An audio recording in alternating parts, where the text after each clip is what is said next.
Hi guys, welcome back to Intern Investing. My name's Jamie, and we have an awesome interview lined up for today. I'm with Alex Kaplan, the founder and chief executive officer of Linguado. Alex, thank you so much for joining us today. Hey, thanks so much for having me, Jamie.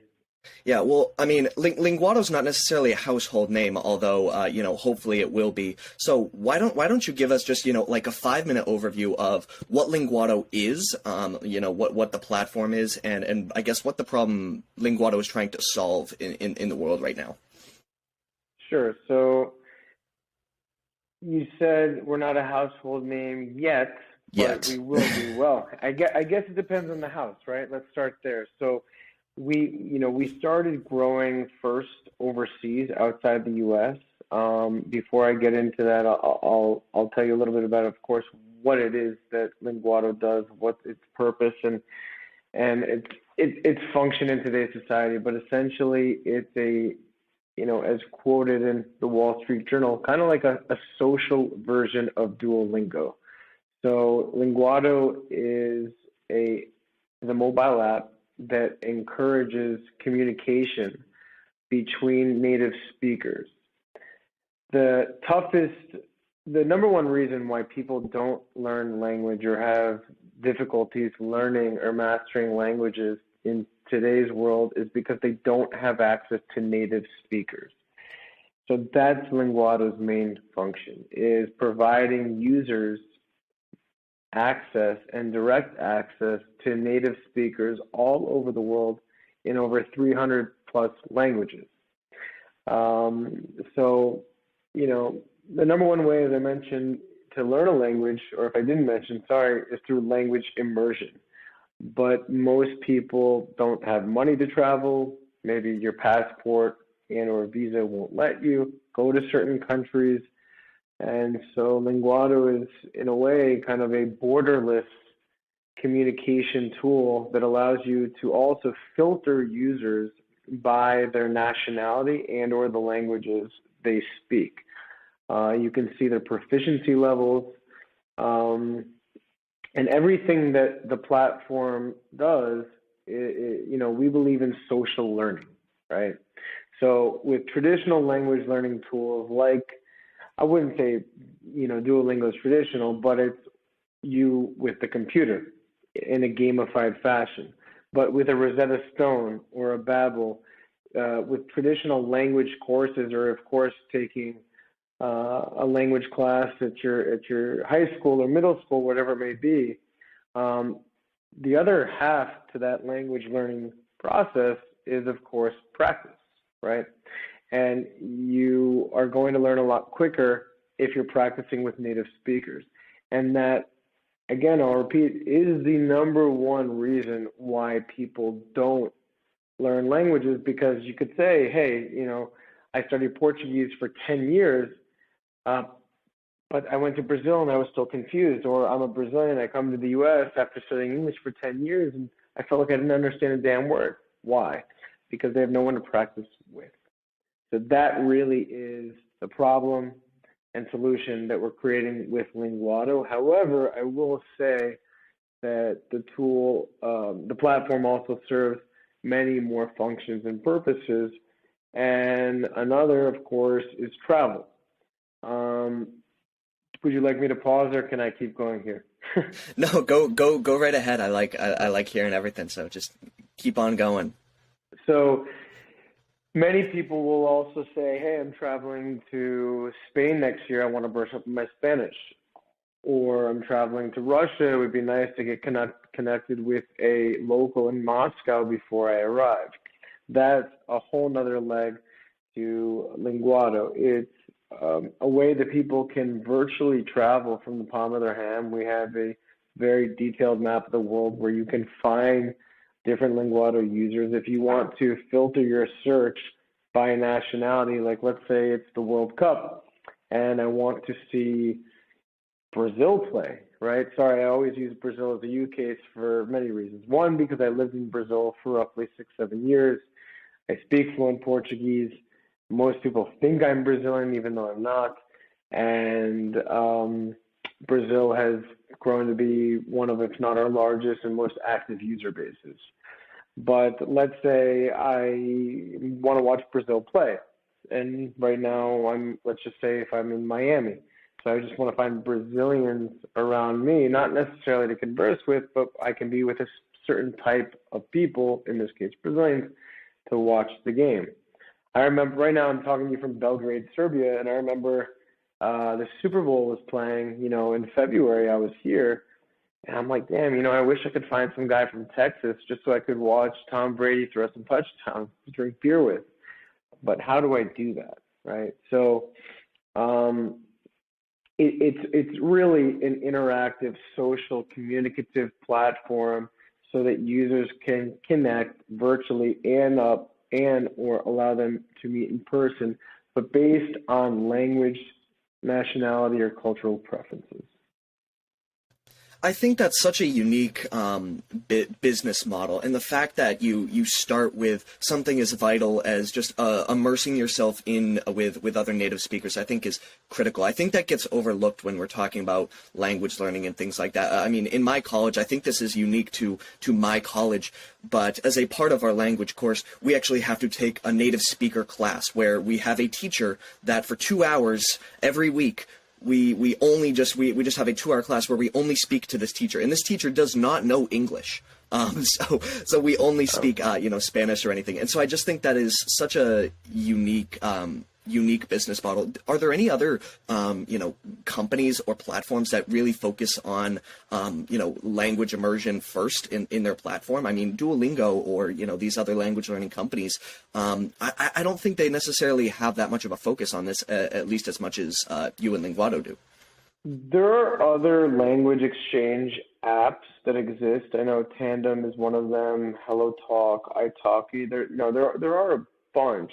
But what it comes down to, of course, is the UI and the UX, right? The way the app is built and seen and used by the user and how it affects the user experience. For example, to my knowledge, I don't think on any of these other platforms I can filter users by nationality, or it has a more immersive travel element. We're also adding like nation facts and cultural facts. They're already there to the platform. We have slang phrases. We want this to be a classroom outside of the classroom, right? So, and it's really important to know where we're heading. Where we're heading in what I see to our path to profitability is to allow every user to monetize their tongue on the platform. We right now have teachers, schools, tutors, interpreters, translators. They come to the platform to get clients. So what do? They bring them off the platform, and users will pay for language classes. Maybe they'll pay for a translation service. Maybe they'll hire them as an interpreter. But all those transactions are being done offline. Well, let's create a payment system, a peer-to-peer payment system where that can be done on the platform so everyone can earn revenue as well. One of the problems that we see in this world is because, in kind of like the language world is, but you can be a doctor in Armenia, you can be a lawyer in Brazil, you come to the US, you drive Uber, you work for Postmates, these degrees don't transfer. So we also at Linguado want to empower global economies and enter the shared economy workplace where every user on the platform has the ability to literally monetize their tongue. This will become kind of like the Airbnb of the language world, where it will be a peer-to-peer marketplace for language services. And I worked at the largest privately run language services firm in the world, and I want to solve their biggest headache. They only work in a B2B setting. So if I'm a Japanese law firm and tomorrow I have a meeting with a Russian law firm, and for whatever reason, maybe it's a merger or they're working on some case together and they need, 3 documents that are 20 pages each translated from Japanese to Russian and vice versa, they'll outsource that to, a myriad of Japanese to Russian and Russian to Japanese translators that will do all the work. They'll try to hire interpreters on site. But the biggest issue that the clients had is they never had direct access to the talent or language service provider. So the reason why Airbnb works is because you're cutting out the middleman. You don't have to go to the concierge or the reservation bookie to stay in that particular hotel. I can write you, Jamie, so you can give me keys to your apartment in Maine or wherever you are, right? And it's a self-regulating economy. People set their own prices. They get a checks and balances system by being reviewed by other users.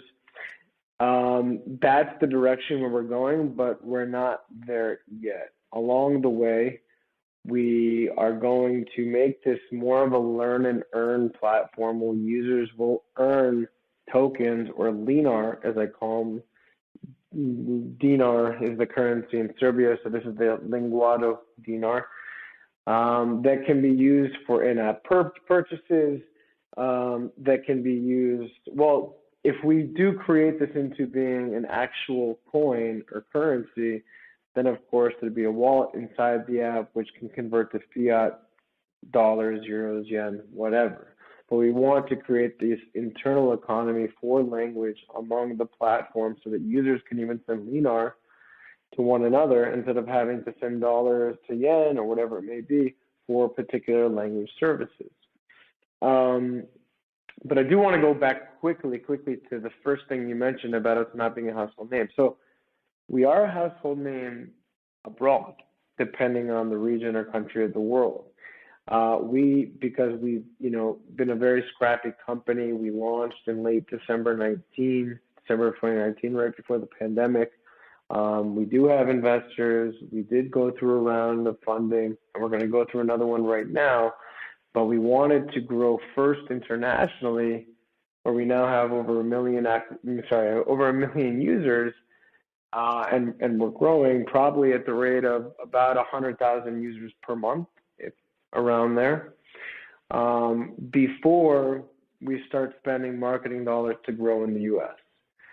But you can check out a recent Wall Street Journal article comparing us to some of the bigger apps in the space, which I think was very encouraging and timely with this fundraise that we're about to embark on.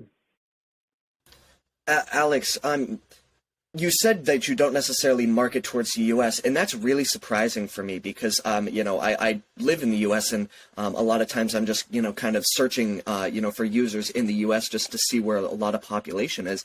And there's a surprisingly large amount of people, using Linguado in the U.S. And so that's really impressive considering that, if you're not spending on marketing, most of that's coming organically. Is organic user growth a big driver of a lot of your growth, whether in the U.S. or internationally or, in specific companies or countries? Over 50% of our user acquisition is organic. 100% Wow. of our user acquisition in the U.S. is organic. The reason why we're not marketing to the U.S. is because it costs a lot of money to onboard a U.S. user through paid ads. But the thing about organic growth is that we also take a look to see how engaged these users are who come organically versus through paid acquisition. The organic user has roughly close to a 50% chance to sending a message to another user after installing the app within the first week of downloading it. And users that come to the app through paid ads send that first message roughly like 35% of the time. So our organic users are actually more of our super users because those are the ones that aren't necessarily seeing propaganda on Instagram, swiping up and downloading the app. They're the ones like you who will be looking for the looking for the solution to their problem, where it's like, hey, I'm learning Japanese in school. I want to find Japanese people to talk to. How do I do that? They'll go online, they'll check in the app store. So we do get a lot of users that way, and we're also getting, I would say, roughly 75% of our organic users are users that come over or leave Duolingo or a Babbel, because at the end of the day, how do you know what you're learning is applicable? You need to practice with another person. That's really, really impressive. So I just want to say congrats. Thank on that. you, man. But and about organics, one other point. Sorry, China. No, go right ahead. China. China. Sorry, that's a little Trumpism. But China is the largest population of language learners on the planet. They're the largest population of English students on the planet. It's a huge business. It's obviously the biggest population on the planet as well. But there are over 1 billion language learners, and particularly English learners, right now in China. China has become one of our biggest user bases, and we can't even do any marketing there, right? Because Facebook and Instagram, Google are not allowed. And that's really 95% of our paid advertising is coming through those sources. We did start a TikTok campaign, but we're still ironically not targeting Chinese people with it.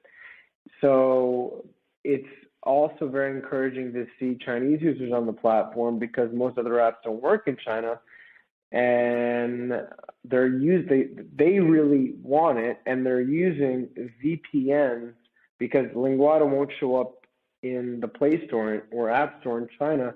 They're using VPNs to get access to it in other countries. Just a reminder, you can find Intern Investing anywhere you get your podcasts and on YouTube. You mentioned that UX and UI design, the app design, is really kind of a differentiator for you and Linguado. And by the looks of it, I'm looking at App Store, Google Play Store ratings. The users love your app, and as seen by a million downloads on the App Store. Obviously, it's gaining traction. So, I guess, how do you develop and innovate when it comes to app design? Do you have an internal team where their sole focus is to kind of focus on that? Do you crowdsource from your large user base? How do you differentiate yourself more and continue innovating on that app design? And kind of what makes your platform so special, compared to competitors? So I always say, Linguado is an app or platform for the users, made by the users. I've been famously known for hiring people with no experience. I believe in hiring people that are hungry, willing to learn, and who are coachable and can be trained. And actually, a lot of the people that we've added to our team were simply Linguado super users. They're Linguado evangelists that love what we're doing. They love the platform, and we call them moderators. So we bring them to come work with us. They volunteer their time, and they're there to find out what users like, what users don't like. They research other apps, competing apps. So they're really the ones that are shaping the design of what we're creating. When I hear the word design, I'm not just thinking about the UI and different buttons and how the screens look. It's overall just the functionality, right? Obviously, you design based on functionality. So we need to really listen to our users, which we do, to find out what they're asking for, and we'll design based on that. We also have to look at why do users leave the app. Is it because there's no group function on Linguado? Why does someone do a class not on Linguado, but maybe they do it on their iPad or on their tablet or on their desktop? Because, we don't have a desktop version of Linguado yet. We don't have groups yet. So guess what? We're building it. We want to create a platform where a user will never be able to say, I have to go to Google, let's move to WhatsApp, let's move to Facebook, etc. We want to create an app that has staying power, and we're halfway there. We're creating social games on the platform. They're multiplayer, language, cultural, trivia, quiz games. We are also creating classrooms so that teachers can actually teach in a group setting. We're creating groups. So if I want to create my own group among my friends on Linguado, I can. We're also adding interests to enhance the connection between two users. to hopefully that more users, we want users to meet in person. I mean, that really solidifies the connection. And yeah, by creating, a web version of Linguado as well, or being able to use on your tablet or desktop, means that people can it's hard to do language classes on your phone like this, but on a bigger screen it makes sense. You're obviously working really hard and innovating in a lot of different aspects. But what is like the biggest problem that Linguado is facing right now in terms of, whether you're working on it right now or it's just a problem in kind of a roadblock that you're stuck at right now? What do you think is the biggest problem or issue facing Linguado that you're working on? On a personal level, it's the time change. It's working with all these time zones. I mean, right now I'm in Serbia where our development team is, but normally I'm based in Eastern Standard Time out of Miami or New York area. So working with a development team that's 6 hours ahead can be a little tiring for both them and for me. I'm getting up as they're tired, ready to leave the office, and now I'm here and I'm working with U.S. time zone. So like it's vice versa. It's a little challenging, but it's a part of the business. You have to, in a globalized economy, outsource some parts of your team. Most big, if not all big companies do that, and I would rather start thinking big than rather thinking small, because we're going to have to scale out eventually. Another challenge with the app particularly is dealing with bad actors. We have to have a better security on the platform so that we don't onboard any users, spam, bots. They exist on all social platforms. They exist on Facebook, Instagram, on dating apps or what have you. So trying to limit the spam is a challenge, considering that our support team is a little bit thin, but I think we're doing a good job. Now we just have to know how to scale it out and be able to probably create better to have a better security infrastructure to detect certain things that will show up as spam or be detected as a bad actor, etc. And just enabling better connections between men and women, right? You have to think about Muslim countries and where a lot of women are covered, and how their society socially is a lot different between men and women than it may be in the U.S., than it may be in Brazil. So the connection between a man and woman, or whatever gender someone may be, you have to be sensitive of that. You have to be sensitive of social norms in different countries. I mean, that's the beauty of this app, because you'll never know unless you speak to real users, right? A lot of people are using the platform right now just to find out what's really happening to people in Ukraine. You can listen to CNN, you can listen to Fox News, but if you want to know what's happening to the average Ukrainian, use the app and speak to a Ukrainian who's in Kyiv, right? So I think a lot of the challenges are also some of the strengths. It's by enabling that connection and smashing the borders between countries, that this application certainly does, you're also able to find out what it's like, what social norms are in a particular country, what is the communication between men and women. But we just have to make sure that on our platform, it's done in a very appropriate and politically correct way, where, I always say, where Linguado is made up of many nations, but together we are one, Linguado nation. So. Alex, if everything goes right for Linguado for the next 5 years, assuming you can do everything you have goals for, where will Linguado be 5 years from now? What will the app and more broadly speaking, just the language learning environment look like? Well, hopefully you'll see LING on the New York Stock Exchange, and you'll be able to throw a few pennies or shekels or yen or whatever dollars at it. No, I mean, the goal of every founder is to exit, right? So in 5 years, whether we become a public company, whether I sell the company, whether we're merged with another company, I mean, I have a fiscal duty and responsibility to my investors. So I want to make sure that I've also invested a lot of my own funds into the project, but I want to make sure that I and my shareholders get a nice return on their investment. So that's first and foremost. But secondly, in terms of the user, which of course it's always user first, right? But projects don't function without funding. But where will the project be? I mean, I really see us becoming what I mentioned before, like this marketplace model. I really believe in the monetize your tongue method. I think that when you allow users to earn money on your platform, it creates virality.